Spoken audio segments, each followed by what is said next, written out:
What's going on, guys? Back at you with another football video. This time talking about free agency in general. As you see, to the right of me, you have a Seahawks flag.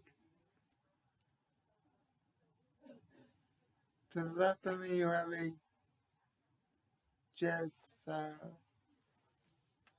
A Jets. I forgot what. A Jets. A Jets. Banner shout out. A Jets. Pennant. That's what it's called. Pennant. Shout out to Tyson from Let's Talk Jets Radio for that. And yeah, today I'm going to talk about the moves that the Jets have made and what's going on with the Seahawks. So, let's start with the team that has actually done something to start off free agency, which is the Jets. They went outside and signed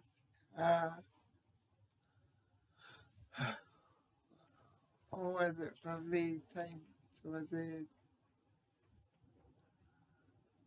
It wasn't AJ Brown. It was God. I'm gonna have to go look it up.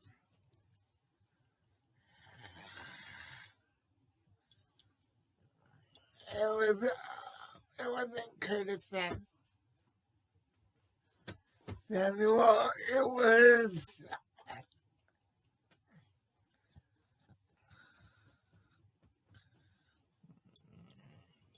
Excuse me, I gotta look it up. But after they got a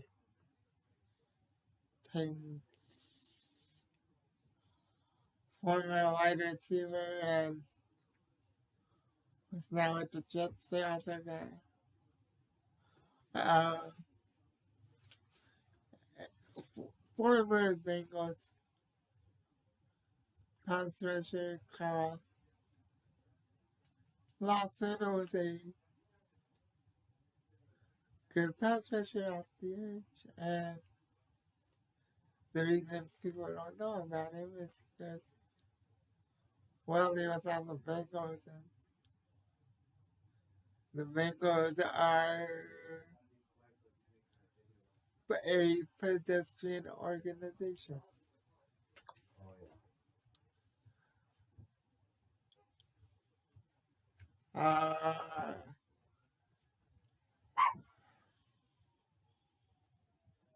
And I really do mean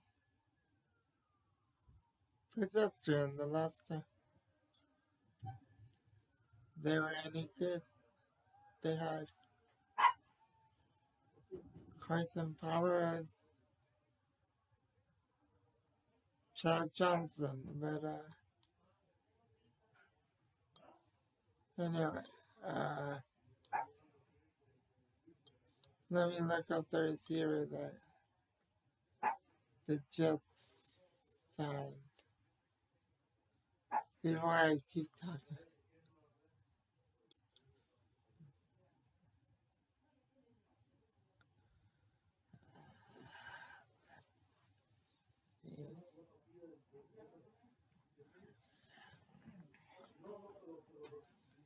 It wasn't AJ Brown, it was, who was it? Corey Davis. Corey Davis. That's what it was. It was Corey Davis.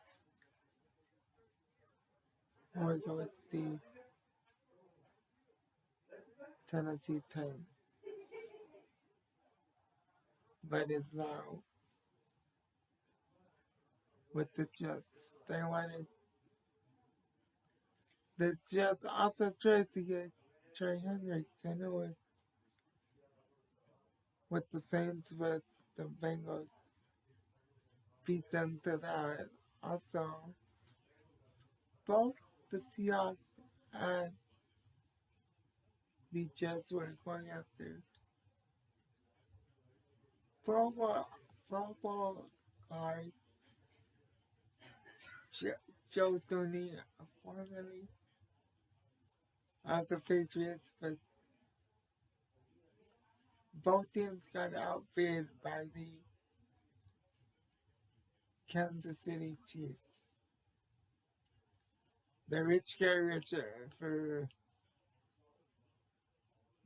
in Kansas City with that good talent. And the Seahawks fans wanted, the Seahawks and Jets fans also wanted their teams to go after Corey Linsley, formerly of the Packers. The Seahawks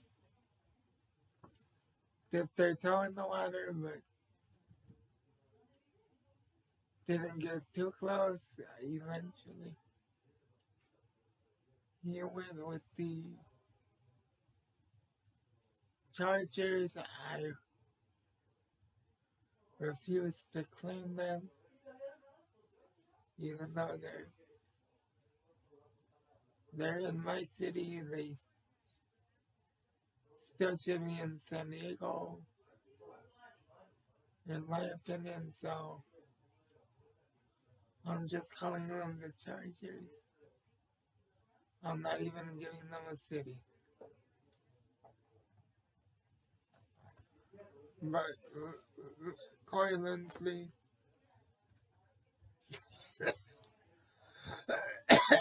signed with them,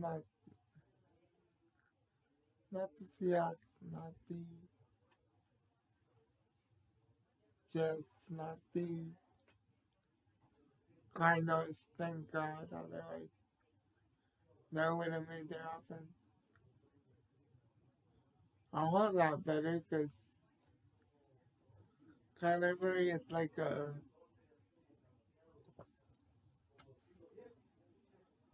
flea back there, jumping around in the pocket, and thankfully that online is terrible to the point where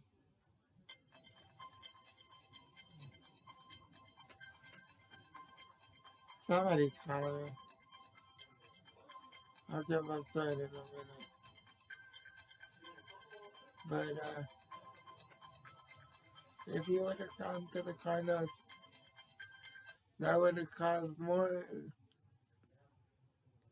chaos for Seahawks fans. So thankfully, that didn't happen. But the Jacksonville Jaguars are basically trying to be the Jacksonville Seahawks because they are taking every free agent we have. The only free agent they haven't taken yet is KJ Wright.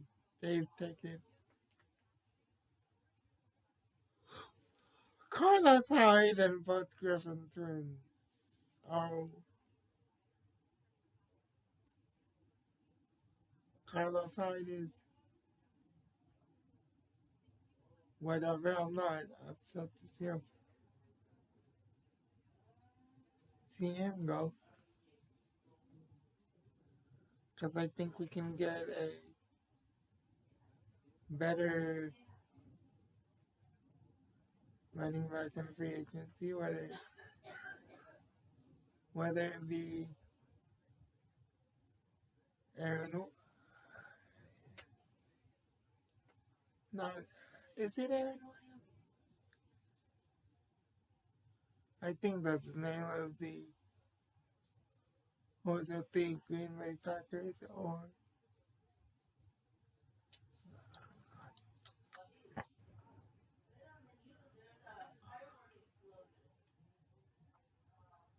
I don't want Chris Carson back because he's going to want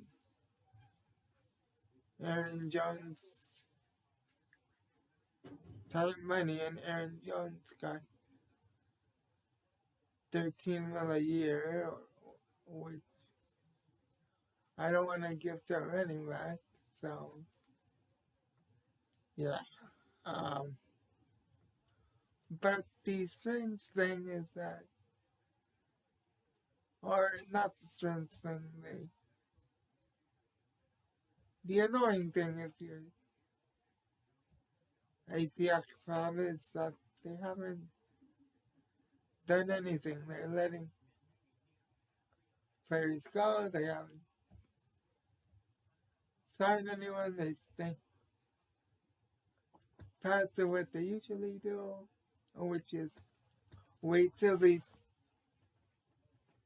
second tier of free agents and then they swoop in and get players for cheap, which is what has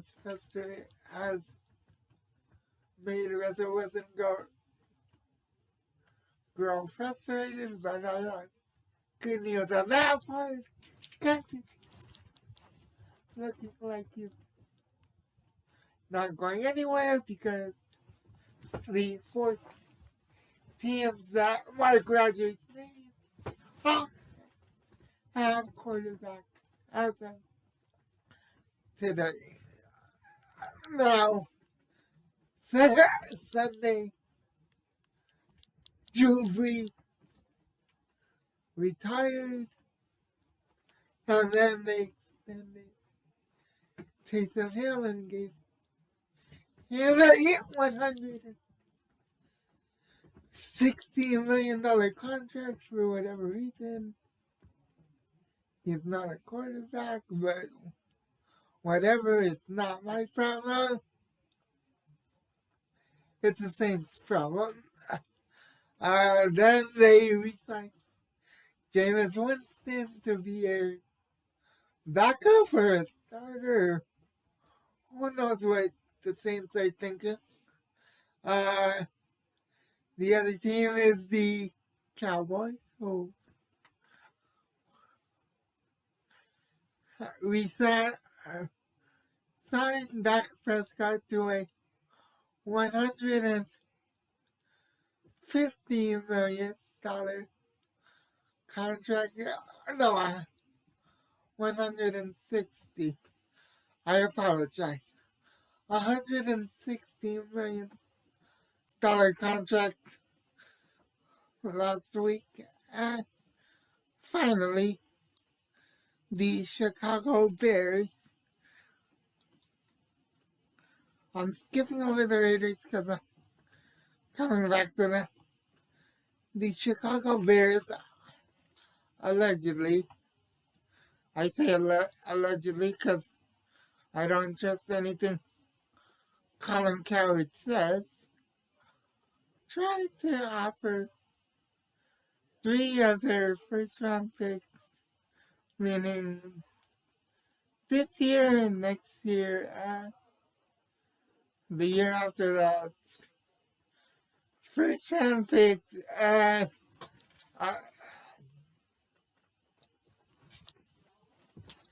supposedly they were trying to get another team's first round picks, which might explain why they franchised Allen Robinson, but then realized, wait, nobody's gonna give us 2 first round picks when we can just wait a year and get the guy when he becomes a free agent. So that was idiotic of the Bears, but it's the Bears. What do you expect? And then they tried to swing the pot with Kyle Fuller, who's more of a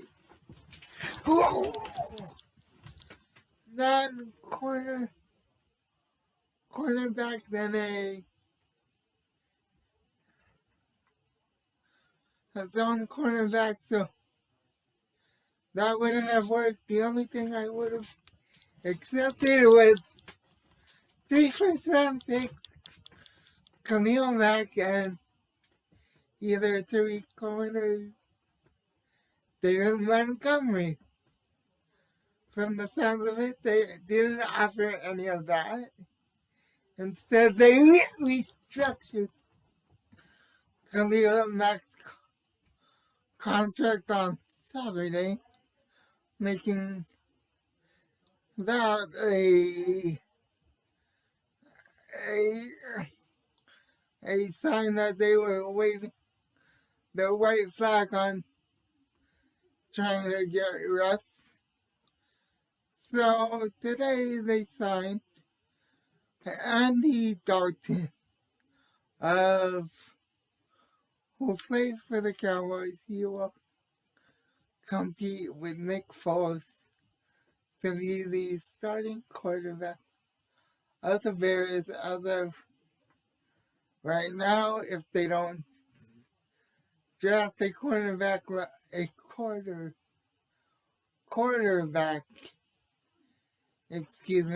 Mac Jones or Kellen Mond, or if they try to trade up with, let's say, I don't know, the Niners, and draft Trey Lance.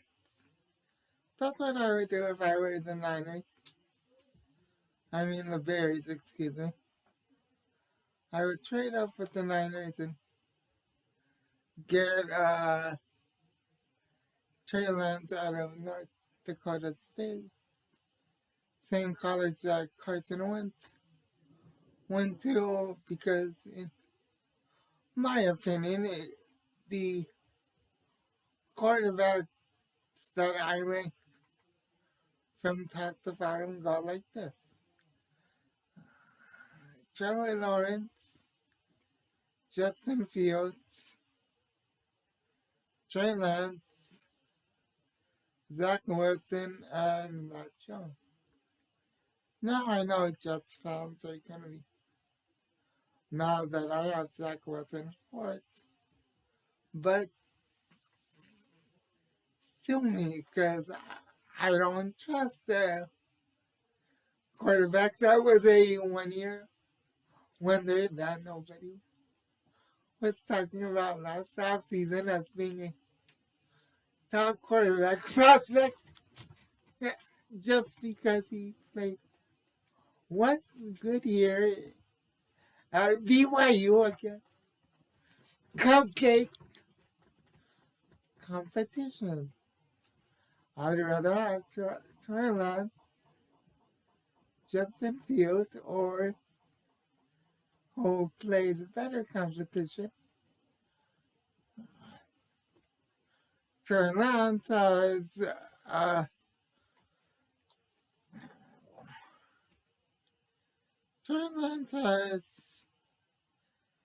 I don't want to say an it factor. I'll say he has uh, things that people can't see. I'm forgetting the word because I don't use my vocabulary enough.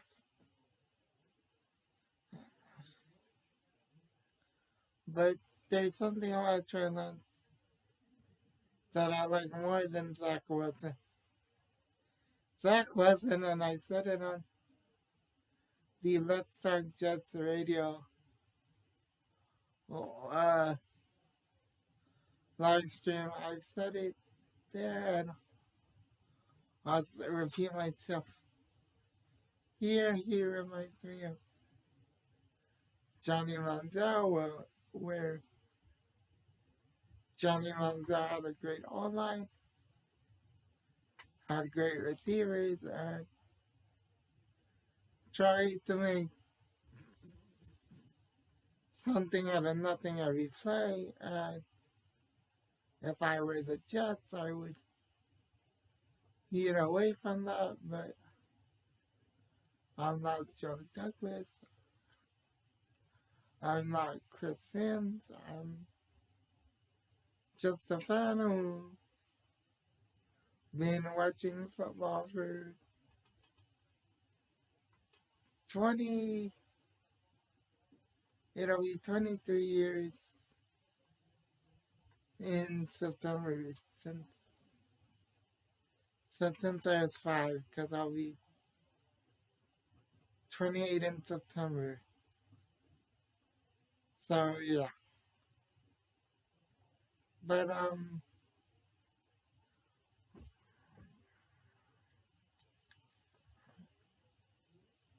yeah. Now back to the Seahawks. The reason I'm not counting out the Raiders and Seahawks, Brandon Nelson brought this up in his video is because they have, they still have young pieces they could give up, and they are drafting in the top. I think they're drafting 16, 17, something like that. So if they wanted to trade for Russell Wilson, give up, let's say, Marcus Mariota, Darren Waller, and a couple first round picks, I'd be okay with that. I thought Russell Wilson would be okay with that because at the moment, the Raiders have more holes in their offensive line than the Seahawks do because the Raiders have cut their right guard, their center, and their left guard. So they've cut Gabe Jackson, Rodney Hudson, Richie Incognito, and they have a tackle, Kobe Miller, who can't stand up straight because he was drafted by Tom Cable, and I thought Russell Wilson wants to play under allowing coach by Tom Cable again because that's when he got sacked the most, when Tom Cable was the offensive line coach for the Seahawks, because Tom Cable is the same idiot that would try to convert defensive linemen into offensive linemen. Go look up how that worked out. I'll give you a hint. The best lineman that we drafted under Tom Cable was George Fant, and that's a guy that was playing college basketball before we drafted him for Western Kentucky. So, yeah, he made it in spite of Tom Cable, not because of Tom Cable. So, without me said, I've been stressed out for months because of idiots like Colin Coward and idiots on Twitter saying, "Oh my God, I have a source. Oh my God, I have a source." Everyone has a fucking source that doesn't mean shit. So everyone can shut up about Russ getting traded this offseason, and we can all rest peacefully until training camp. Hopefully the Seahawks will get Rodney Hudson or David Andrews to play center and either get Gabe Jackson or draft a right guard. So, or no, left guard, excuse me, left guard. So, and a third wide receiver like, I was gonna say Marvin Jones, but he just went to the Jaguars as well. I know you want your deal to be reunited with his old offensive coordinator, Daryl Bevel. God help those guys who are on Bevel's offense, because, and especially with Sean Hyman being the assistant, Trevor Lawrence is going to get picked every play because everyone knows what they love to run. Run, bootleg. If that doesn't work, next series, shotgun formation for wide receivers. When running back, what the hell am I even? Alright, that's the Jaguars' problem to deal with. Good job, Urban Meyer. You're already fucking up the team. So with your stupid hires of coaches. So with that being said, until the Seahawks do something in free agency, I'm out. And until next time, stay safe. God first, God bless, and go Hawks. And go Jets. I'm out. Peace.